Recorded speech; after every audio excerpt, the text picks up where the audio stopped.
Police in Salt Lake City, Utah discovered a strange video on someone's phone. Now, this video is one of the most disturbing and distressing videos when you realize what it's about. Daniel Halseth would meet a young woman named Elizabeth Schworak. He and Elizabeth got married. 5 years later, the couple, who now were the proud parents of 3 young children, 2 girls and a boy, they moved to Las Vegas because Daniel had found work there. But just a few years after getting settled in Las Vegas, it would be Elizabeth's career ambitions that would take center stage in the family. She decided she would run for a state Senate seat in Nevada. But in order to do that, she would need to campaign really aggressively, which would mean she'd be gone a lot of the time. And so Daniel, who was working full-time with this computer company, he would need to keep doing that because that paid the bills. But he would also have to become the primary parent for their 3 children. Later that year, she would win the state Senate seat, which shocked the state of Nevada. Daniel was her #1 cheerleader. He was so proud of her. But soon, the Halseth's perfect life would come crumbling down. It was not long after Elizabeth had won her election that Daniel began to notice she was becoming suspiciously close with another man named Tiger Helgelian. Daniel walked into the room and he accused her of being unfaithful. And the argument that ensued got very heated, but it did not become physically violent. Basically, Daniel just screamed and yelled at Elizabeth, swearing at her and kind of losing his temper completely. But at some point, Elizabeth just said, "Daniel, stop." And Daniel would actually stop. And in fact, both Elizabeth and Daniel, when they were called this night, would say as soon as she said stop, Daniel stopped yelling and he left the room. 5 days after this big blow-up fight about the affair, Elizabeth would go to police and she would claim Daniel had touched her inappropriately during the fight they had over the affair.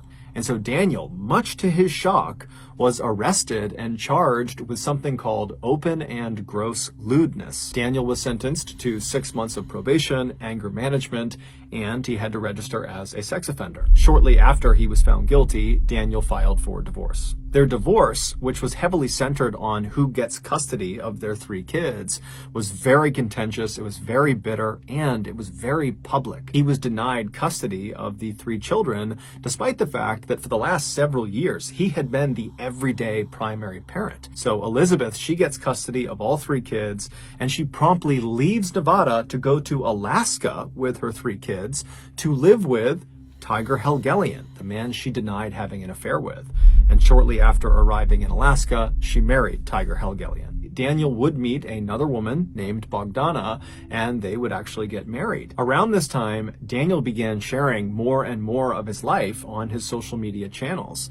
And every post he made, and he made lots of them nearly every day, were so overwhelmingly positive and optimistic. And he also posted loads of videos of him goofing around with his 3 kids because he adored his kids. They were the most important thing to him by far. But despite having this very cheerful outward presence on social media, privately, Daniel was dealt yet another very difficult blow in 2019 when his marriage to Bogdana, his second wife, fell apart. And so once again, Daniel was all alone. Daniel's first ex-wife, Elizabeth, and their 3 kids decided to leave Alaska and come back to Nevada and resettle in Las Vegas. And as soon as they were back, Daniel suddenly got to see his kids all the time. He was so excited and so happy. In fact, by late 2020, Daniel's youngest daughter, Sierra, who was 16, she had basically just moved in with Daniel, even though, legally speaking, she was not supposed to be doing that, and her mom, Elizabeth, was totally unhappy about it. Daniel decided to take his ex-wife, Elizabeth, back to court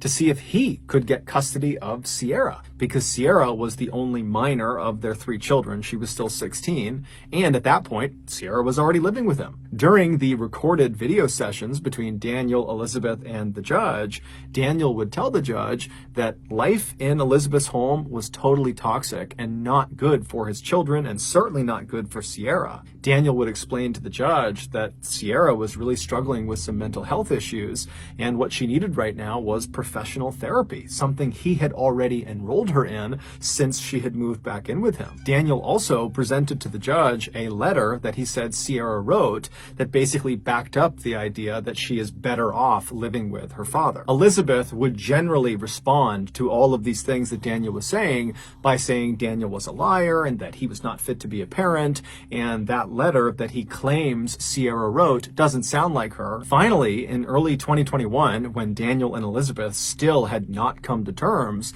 the judge just ordered that Daniel return Sierra to her mother's residence because, legally speaking, Sierra was supposed to be in her mother's care. But later that night, Sierra would sneak out of her mother's house and just run back to be with her dad. In April of 2021, something very odd happened. On the morning of April 8th, several $100s was withdrawn from Daniel's bank account from a few different ATMs around Las Vegas. This particular bank account was shared between Daniel and his second ex-wife, Bogdana. And so Bogdana, she gets the messages that there's been these potentially fraudulent charges. She knows it wasn't her, and so she calls Daniel, but Daniel doesn't pick up. Bogdana reached out to Daniel's mother, Christine, knowing that Daniel and his mom spoke nearly every day. And so she filled the mother in about what was going on. Christine would try calling and texting Daniel, but still got nothing. And so she reached out to her granddaughter, Sierra.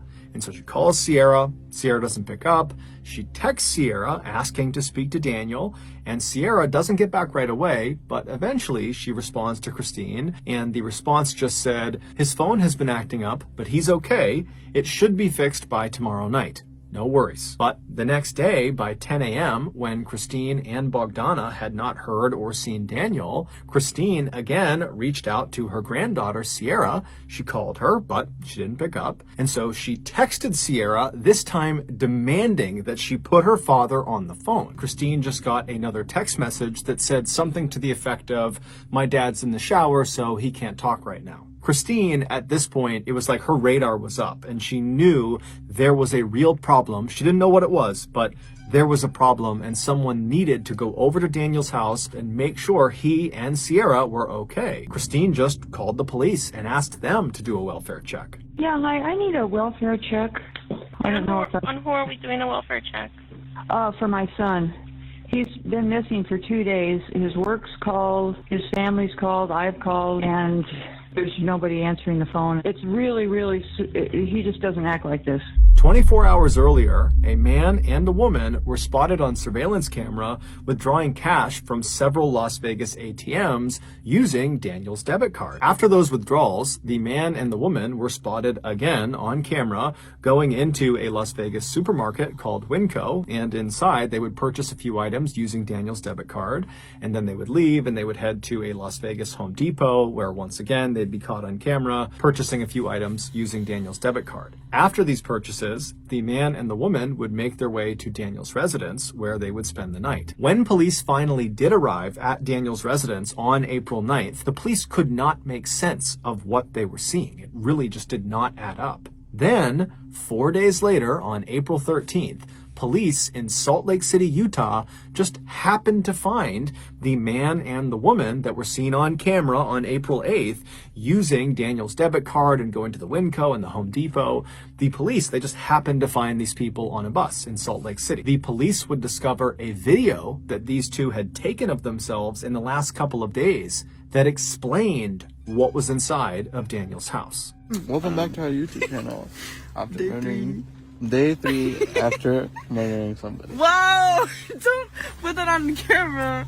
It was worth it. The young man and the young woman you just saw joking on camera about murdering someone were 18-year-old Aaron Guerrero and his girlfriend, 16-year-old Sierra Halseth, Daniel's youngest daughter. Allegedly, on the morning of April 8th, after Aaron and Sierra had pulled all that money out of all those different ATMs, they had gone to the Winco and purchased disposable gloves and bleach and drop cloths, and they had gone to the Home Depot and purchased a circular saw and saw blades and lighter fluid. And then they headed for Daniel's house. Daniel adored his children. There was no act there. He truly loved his children.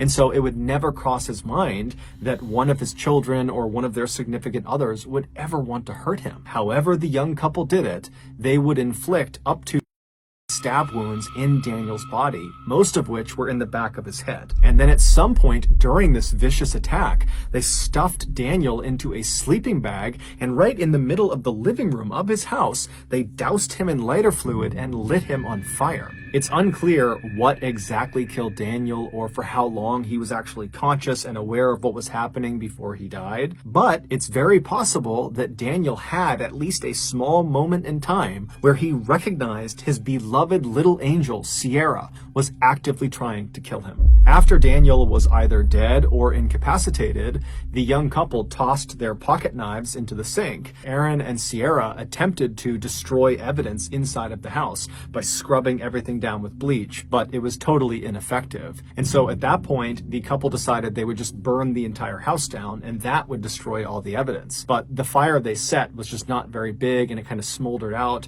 and so they would just kind of leave all of the evidence all over Daniel's house. The only reason police were able to apprehend Aaron and Sierra in Salt Lake City a few days later was because the couple had made their way to Salt Lake City and hopped on a bus, and Aaron had not paid the fare. He had just snuck onto the bus. And so at some point, the transit authority had come through the bus, and they were asking people to show their tickets, and Aaron didn't have one. And so when they discovered this, they asked for his name, and when they entered his name into their system, it popped up that the Las Vegas PD were actively searching for him. While only Sierra knows why she turned on the one man who would forever love her and would forever support her, what we do know is around the time that Daniel and Elizabeth had gone back to court, Sierra had begun dating Aaron, and she had fallen totally in love with him, and it seemed very much like Aaron had totally fallen in love with her, and somehow Daniel caught wind of the fact that Aaron and Sierra were planning to run away secretly and go move to Los Angeles.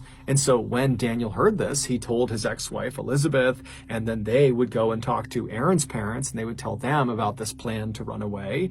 And both sets of parents talked and decided it was in both child's best interest if they stopped seeing each other. And so starting in early 2021, the parents forbade their child from seeing each other. And that was it. It seemed like she focused her rage about this decision on Daniel, because he was the one kind of enforcing the rule. And so it's believed in April of that year, Sierra decided she would just have to kill her father in order to get her boyfriend back. In Daniel's obituary, his family very conspicuously left Sierra out, saying that Daniel was survived by 2 loving children, not 3. His family has also come out and publicly stated that they hope Sierra and her boyfriend are given the harshest penalty allowable by law. Despite the existence of this confession video that Aaron and Sierra took of themselves talking about murdering Daniel, they have pled not guilty and are currently awaiting trial.